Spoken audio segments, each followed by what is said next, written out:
Hello বন্ধুরা, সবাই কেমন আছো? আশা করি সবাই ভালো আছো, সুস্থ আছো। তো আজকে নিয়ে চলে এসেছি আবার একটি নতুন ব্লগ। তো এটা হলো আমার ননদের মেয়ে, আমার মিষ্টি ভাগ্নি জুই। তো রেডি হয়ে গেছে, আমার ছেলেও রেডি হয়ে গেছে, দেখতেই পাচ্ছ ওর আউটফিট। তো এখন সবাই আমরা রেডি হয়েছি একে একে সবাই। আমার মেয়ে, এই তো আমার মেয়েও ফাইনালি রেডি হয়েছে, আমার ননদও রেডি হয়ে গেছে। তো আমরা এখন সবাই যাব ঘুরতে। আর কোথায় যাচ্ছি ঘুরতে সবাইকে জানাচ্ছি। এই দেখো আমরা বেরিয়ে গেলাম রাস্তায়, আর আমরা যাচ্ছি এখন নদীর ধারে। আর দেখতেই পাচ্ছ রাস্তায় কত ভিড়। অবশ্য তোমরা আমার ক্যাপশন দেখে অবশ্যই বুঝতে পারবে যে আমরা কোথায় যাচ্ছি। আমরা যাচ্ছি এখন আমাদের গ্রামের ক্লাব থেকে অনুষ্ঠিত সাঁতার প্রতিযোগিতা দেখতে। তো কি ভিড় দেখতে পাচ্ছ, সামনে ঘুগনির দোকান, বিভিন্ন রকমের স্টলগুলো বসেছে, অনেক রকমের স্টল বসেছে, বিভিন্ন রকমের মুখরোচক আইসক্রিম প্লাস তোমার বিভিন্ন রকমের তোমার জিলাপি, পেঁয়াজি, এমনকি আদার্স বাচ্চাদেরও বিভিন্ন রকম মুখরোচক জিনিসগুলো বসেছে, পান টান সমস্ত কিছুরই দোকানগুলো বসেছে। আর এই তো ভিড় দেখতে পাচ্ছ, কত বড় ভিড় আর ব্যাপক মানুষ। এত মানুষ কেন সেটাও বলি। শুধু সাঁতার প্রতিযোগিতায় যে হয় আমাদের ক্লাব থেকে অনুষ্ঠিত সেটা নয়, আমাদের ক্লাব থেকে তোমার বিচিত্রা অনুষ্ঠানও প্রতি বছর হয়। এটি হলো পুলিশ ফান্ড, দেখতে পাচ্ছ পুলিশ ফান্ডে সবাই বসে রয়েছে। আর এত ভিড়ের মধ্যে আমি সাইড কেটে ভিডিও করব কি করে আর যাবো কি করে সেটাই ভাবছিলাম। তো দেখতে পাচ্ছ এই সাইডে অনেকগুলো স্টল বসেছে, অনেক রকমের স্টল, বিভিন্ন শৌখিনতার জিনিস যেমন ব্যাগ, আবার বাচ্চাদের অনেক রকমের খেলনা, এমনকি তোমার বাসনপত্র, মালা, কানের, বিভিন্ন স্টেশনারি দোকান। এইটি একটি ছেলেদের দোকান বললেই চলে, কারণ টুপি, ব্রেসলেট অনেক কিছু বিক্রি হচ্ছিল। তো এত ভিড়ের মধ্যে সাইড কেটে যাওয়াই ভীষণ দুষ্কর হয়ে যাচ্ছিল। আর আমি তো ভিডিও করছিলাম, সবাই আমার দিকে হাঁ করে তাকাচ্ছিল, কারণ আমি পাবলিক প্লেসে ভিডিও নিতে খুব আমার কেমন মনে হয় নিজের মধ্যেই। তো আমাদের গ্রামে শুধু আমাদের গ্রামেরই মানুষ রয়েছে তা নয়, এখানে ছোট্ট 5 বছরের থেকে মানে 1 বছরের বাচ্চা থেকে শুরু করে একদম 100 বছরের মানুষ পর্যন্ত আমাদের গ্রামে সবাই আসে অনুষ্ঠানটি দেখতে। আর প্রতি বছরই আমাদের গ্রামে এই অনুষ্ঠানটি হয়। ক্লাব থেকে প্রতি বছরই এই সাঁতার প্রতিযোগিতা প্লাস বিচিত্রা অনুষ্ঠান অনুষ্ঠিত হয়। আর দেখতে পাচ্ছ এটি মেন পুরস্কার বিতরণের জায়গা, কিভাবে সাজিয়েছে। আর সামনে আমাদের নদীটি বাঁধিয়ে দিয়েছে চারিদিক দিয়ে, কারণ নদী বেয়ে নিচে সব বাচ্চারা পড়ে যাওয়ার সম্ভাবনা রয়েছে সেই জন্য। তবুও দেখতে পাচ্ছ নিচে সবাই নেমে গেছে, আর কত মানুষ সবাই এসেছে শুধু এখানে সাঁতার প্রতিযোগিতা দেখার জন্য। তো আমিও সোজাসুজি অন্যদিকে ঘুরতে না গিয়ে ডাইরেক্ট চলে আসলাম এই নদীর ধারে প্রতিযোগিতা দেখার জন্য। তো ফাইনালি প্রতিযোগিতা শুরু হয়ে গেছে, দেখতেই পাচ্ছ। আর এটি আমাদের গ্রামে প্রতি বছর হয়, 26তম এবার হচ্ছে 26তম সাঁতার প্রতিযোগিতা। আমার জন্ম হওয়ার পর থেকে মনে হয় এটি শুরু হয়েছে, আমি সঠিক জানি না কত সাল থেকে এটি শুরু হয়েছে সাঁতার প্রতিযোগিতা। তো দেখতে পাচ্ছ ওই যে সাঁতার কেটে আসছে, আমার ক্যামেরার কোয়ালিটি অতটাও ভালো নয় যে আমি তোমাদেরকে সুন্দর করে দেখাবো। আর তোমরা যদি আমার সাথে থাকো অবশ্যই ভালো ক্যামেরা কিংবা মোবাইল নিব, কারণ তোমাদের সঙ্গে আমার প্রতিটি মুহূর্ত আমি শেয়ার করতে চাই, প্রতিটি মুহূর্ত তোমাদের সামনে তুলে ধরতে চাই। তার জন্য অবশ্যই একটি ভালো ক্যামেরা প্রয়োজন, কিন্তু এখন আমার সেই কোয়ালিটি ক্যামেরা নেই। তবুও তোমাদেরকে যতটা পারছি আমি দেখাচ্ছি। তো দেখতে পাচ্ছ কীভাবে সাঁতার কেটে আসছে, প্রায় 3-4 কিলোমিটার সাঁতার কাটছে এরা। তো একজন ভীষণ ক্লান্ত হয়ে গেছে, আর এত দূর থেকে সাঁতার কেটে আসা খুব কষ্টকর। তবুও এরা সাঁতার প্রতিযোগিতায় অনেক গ্রাম থেকে, অনেক জায়গা, অনেক দূর থেকে এখানে সাঁতার প্রতিযোগিতা খেলতে আসে। আর ফার্স্ট সেকেন্ড থার্ড হয়ে যায়। প্রাইজ অবশ্যই আছে, সেটা আমি সঠিক জানি না প্রাইজটা কেমনভাবে দেয়। আর আমি অবশ্য সাঁতার জানি না, তোমাদের সঙ্গে এর আগেও শেয়ার করেছি, এখনও শেয়ার করছি, আমি সাঁতার জানি না।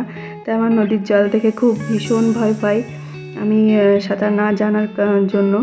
আমার গ্রামে পাশেই আমার নদী, আমার বাড়ির পাশেই, কিন্তু আমি তবুও কোনোদিনও সাঁতার কাটার শেখার ইচ্ছা প্রয়োজন মনে করিনি।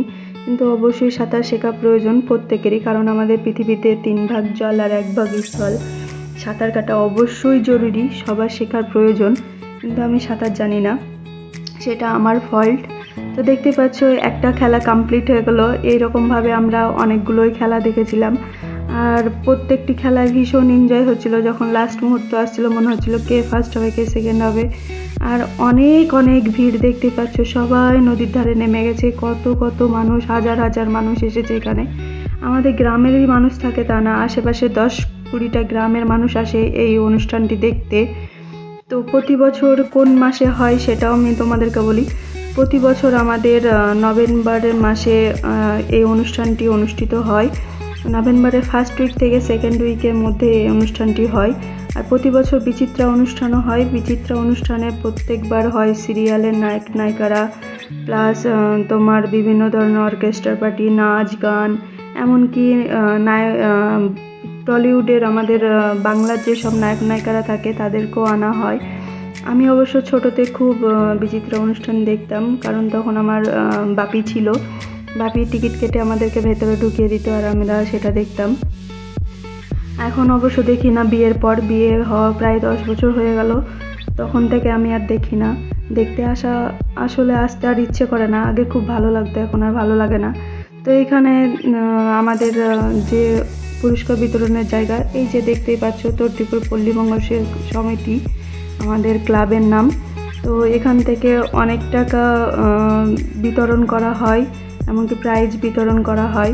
এবং ক্লাব থেকে প্রতি বছরই আমরা দেখি দুর্ধর্ষ বাচ্চাদের জন্য এবং দুর্ধর্ষদের জন্য শীতের টাইমে বিভিন্ন যে বস্ত্র বিতরণ সেটিও করে, প্রত্যেক বছরই দেখতে পাই। এবং ক্লাব থেকে মাঝে মাঝে অনেক রকমের খেলাধুলাও হয়, যেমন ফুটবল খেলা, ক্রিকেট খেলা, এইসব খেলাগুলোও দেখতে পাই হতে।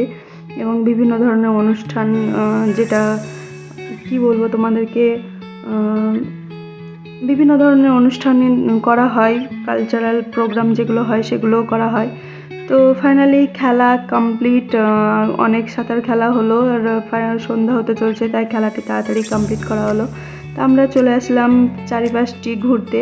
তো দেখতে পাচ্ছ কিভাবে মেলা বসেছে, এই যে মিকি মাউস, এমনকি বিভিন্ন ধরনের যেগুলো নাগের দোলনা রয়েছে সেগুলো হয়েছে বসানো। তো আমার ছেলে মেয়ে বললো মিকি মাউসে চাপবে, জাম্পিং করবে ওরা, সেজন্য ওদেরকে তুলে দিতে গেল মিজান। আর আমার ননদের মেয়ে সবাই বললো নাগরদোলায় চাপবো, তাই ওরা নাগরদোলায় উঠে পড়লো। আমি অবশ্য কিছুতেই চাপিনি।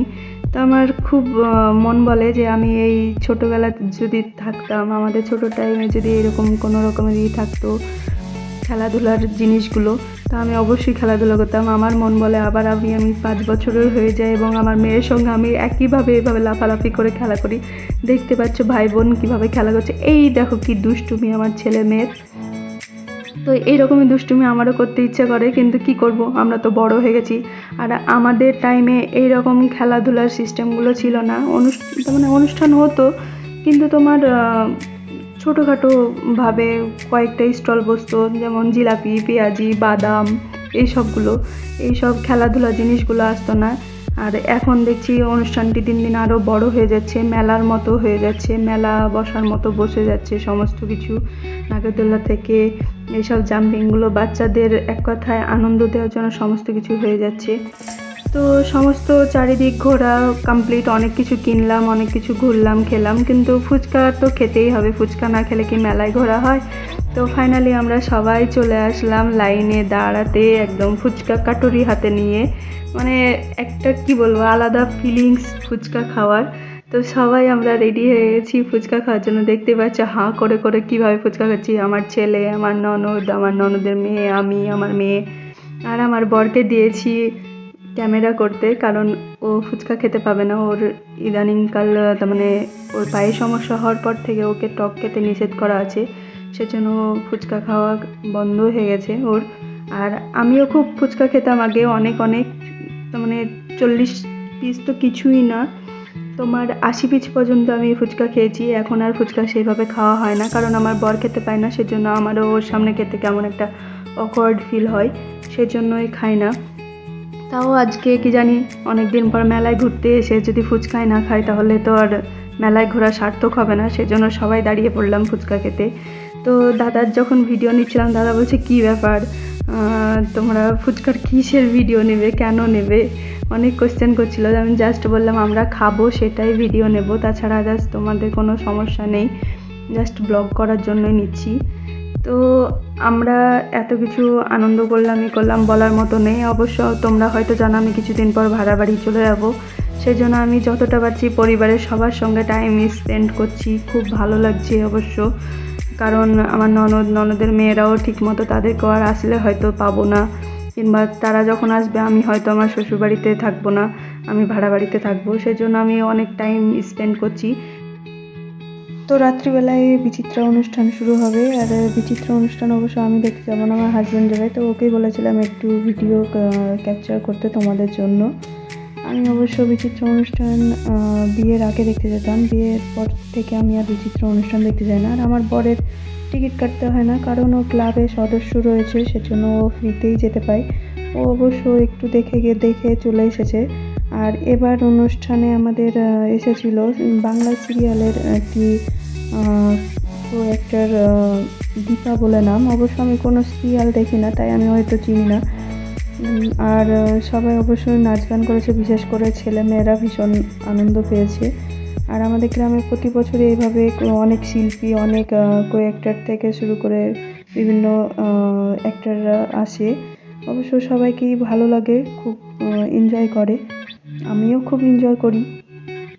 যখন আগে দেখতাম তখন, আর এখন এনজয় করা হয় না, কারণ আমি এখন যাই না, আর আমার এখন যেতে ইচ্ছেও করে না, কারণ এখন লাইফটাই ফুল চেঞ্জ হয়েছে। আর বিয়ের আগে লাইফটা তো সম্পূর্ণ আলাদা থাকে, সেজন্যই আগে যেতে ভালো লাগতো হয়তো, আর এখন লাইফটা তো সম্পূর্ণই চেঞ্জ। তো তোমাদের সঙ্গে এত সুন্দর এক্সপিরিয়েন্স আমি শেয়ার করলাম। আমাদের গ্রামে প্রতি বছরই হয় এই অনুষ্ঠানটি। অবশ্যই এবছর আমি তো তোমাদের সঙ্গে শেয়ার করলাম, সামনের বছর অবশ্যই তোমরা সবাই আসবে দেখতে। আর আমার ব্লগ কেমন লাগছে অবশ্যই তোমরা কমেন্ট করবে, বারবার করে বলছি তোমরা অবশ্যই কমেন্ট করবে, পারলে অবশ্যই লাইক করবে। আর যারা সাবস্ক্রাইব করোনি অবশ্যই তাদেরকে বলছি আমার চ্যানেলটি সাবস্ক্রাইব করে দিবে। আর আমার চ্যানেলে এইভাবে আমার সঙ্গে থেকো তোমরা, আর তোমরা সঙ্গে থাকলেই আমি ভীষণ খুশি হব। তোমাদের কমেন্ট আমি খুব আশা করি, আর তোমাদের কমেন্টে আমি জানতে পারবো আমি কতটা তোমাদের সঙ্গী হতে পেরেছি। আর তোমরা অবশ্যই আমার চ্যানেলটি বারবার করে বলছি প্লিজ সাবস্ক্রাইব করবে, প্লিজ অবশ্যই সাবস্ক্রাইব করবে। আর ব্লগটি কেমন লাগলো আমাকে জানিও তোমরা তাহলে। আর আজকে এই পর্যন্তই, আবার আসবো নতুন একটি ব্লগ নিয়ে তোমাদের সামনে। তো কেমন লাগলো জানাবে। ভালো থেকো সবাই, সুস্থ থেকো। Thanks for watching.